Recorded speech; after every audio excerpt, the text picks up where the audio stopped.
Netball Australia has made a new offer to end the bitter wage dispute that's been dragging on for almost a year. It's proposed that players have an immediate 11% pay rise and 2 months back pay for those who've been out of contract. But netballers aren't on side. Maddy Turner is on the Players Association board and she's a professional netballer. Maddy, on the face of it, 11% sounds pretty significant. Why are you not accepting it? Yeah, it does, but I guess that is like a lock-in deal for 3 years. It's over 3 years and it still leaves out that partnership model, which is the whole point of our fight, is trying to fight for that partnership. We just want to work together to create revenue for the sport and, you know, work with sponsors and I feel like grow the sport because that's the only way we're going to be able to do that. Yeah, just on that, what are players asking for exactly? Yeah, so we're asking for a rev share, but it's only a small part of rev share. It's a percentage of the over forecast of sponsors. So like new sponsors coming in, not old sponsors.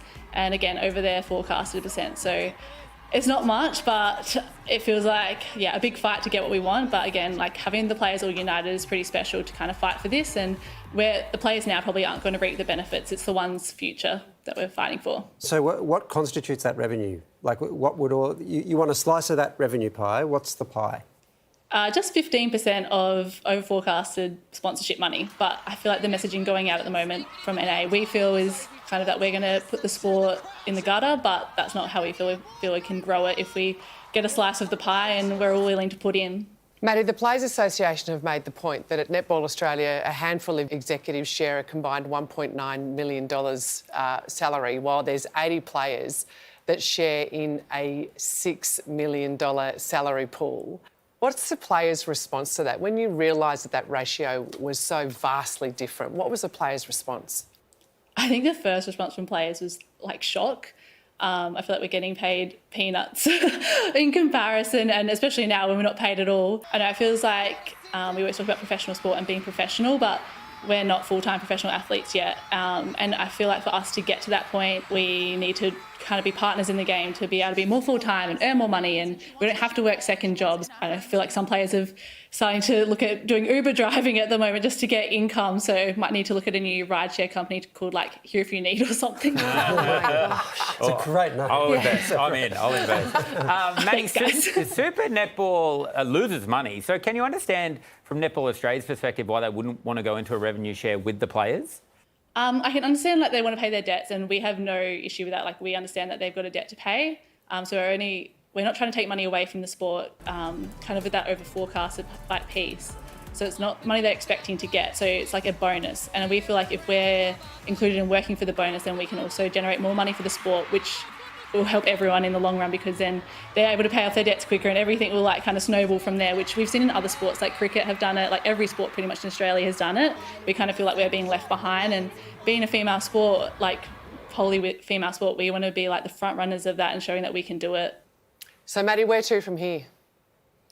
Hopefully we get in a room on Friday, NA and AMPA. I'm really hoping a deal can be sorted, because at the end of the day we need players paid. Yeah, I think everyone hopes that it gets sorted out that way. Just before they go, just a question that Liz wanted me to ask you. When you were a kid, how much did you dream of being Liz Ellis? No, I actually dreamed of being a shooter. Oh, I'm a defender now. Hey, Maddy, we really appreciate your time. We hope this gets sorted out soon. Thanks again. No, thank you for letting me speak out as well. I appreciate it. That last comment she made will live long with us. Yeah, it will. We'll be ribbing you I've never heard of forever. Maddy Turner in my life. I don't know who she is. What's going on at Netball Australia? I mean, the dinner that's basically for an award named after you, the Liz Ellis Diamond Award, you weren't even invited to the dinner. You were invited late. What's going on? I was invited on the day of the RSVP. So, look, there was that administrative error, and I received an apology after having a little bit of a blow-up about it. And it probably would have just sat there. I would have just sat at home or gone to the event that I was going to and looked at my phone to see who won.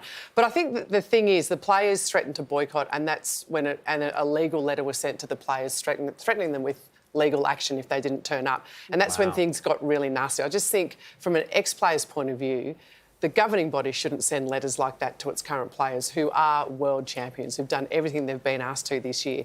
I find this media release that's come out this afternoon with this offer to say, look, we're going to back pay the players, we're going to give them almost everything they want. It's a little bit offensive because the players' biggest bargaining chip is not turning up to work, and Netball Australia is saying, you release that bargaining chip and you go back to work, and we're going to give you almost everything we want, and the stuff that's really sticky, we'll work it out later. The players are standing strong and saying, actually, no, we want to talk about this revenue share model, this partnership model. And the players are really serious about being custodians of the game. They're not going to send the game broke. They're asking for a partnership model.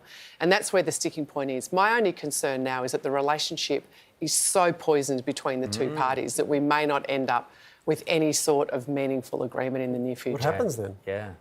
Look, I don't know. And I'm wondering if a third party, if the government, if the federal government perhaps has to step in and say, you can't run the sport. I don't know. I'm not quite sure where we get to. Time to sub in Liz Ellis, hey? Sub her But in. in all seriousness, I don't want to be the CEO. I don't want to run the sport. I like living on my farm way too much. No, we'll just start a new league and you have to play in it. Oh, yeah. The Liz Ellis League. We would win all the time. No, imagine me, Maddy Turner. She'd play goal shooter. That is. Yeah.